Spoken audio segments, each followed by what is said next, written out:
Kingite, the Inuktitut name for Cape Dorset, meaning high mountain. A small, remote hamlet on the southwest tip of Baffin Island in Nunavut. It is home to 1,300 people, 95% of whom are Inuit. The land is harsh in winter, with average temperatures of 40 degrees below zero and 6 weeks without sunlight. There are no paved roads.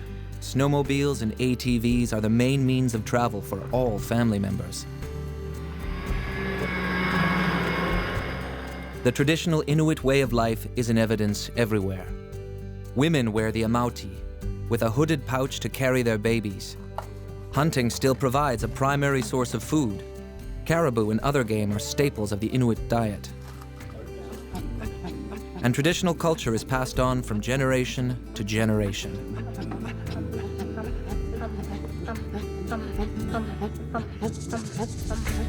Cape Dorset is considered the epicenter of Inuit art.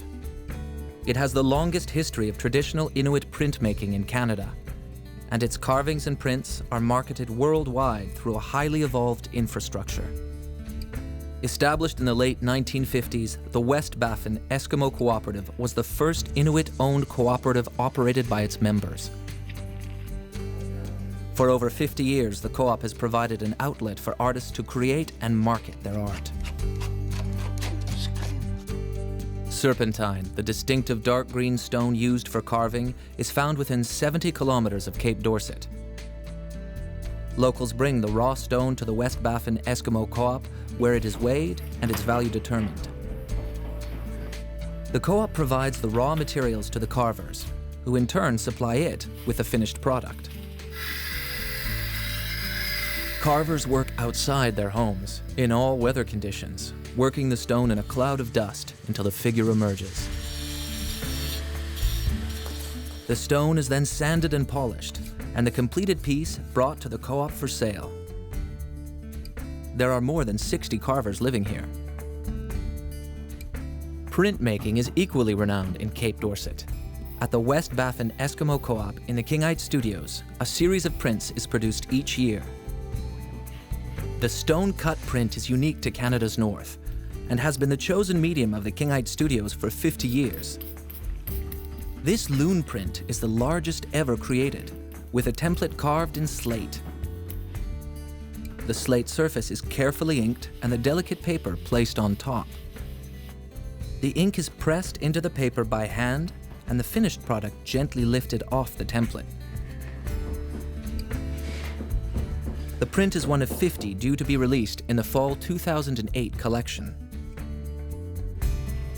Stenciling is another popular method of printmaking at the studios. The shapes are cut into heavily waxed paper and ink is stamped or brushed onto the paper below.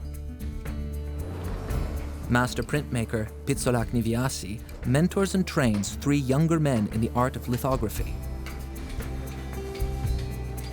This technique involves using grease-based ink, water, and a hand-cranked press to produce the images.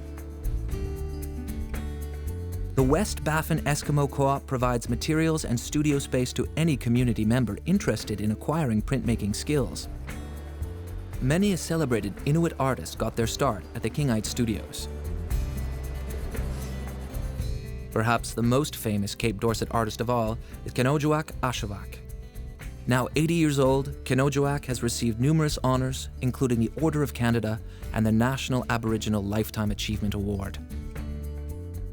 Her captivating style and work has been included in almost every print collection since the late 50s. And her work has been reproduced on Canadian stamps and coins. Although she has traveled all over the world, Kenojuak still lives and creates her work in her small home in Cape Dorset, surrounded by family. Like Kenojuak, most people choose to remain in Dorset, where they can maintain their traditional culture, producing unique and masterful artworks. The Inuit people of Cape Dorset have a solid sense of family, society, and tradition, and through their art have managed to place this tiny hamlet prominently on the international art scene. Its people are proudly passing on their traditions, maintaining their culture, and thriving in the place they call home.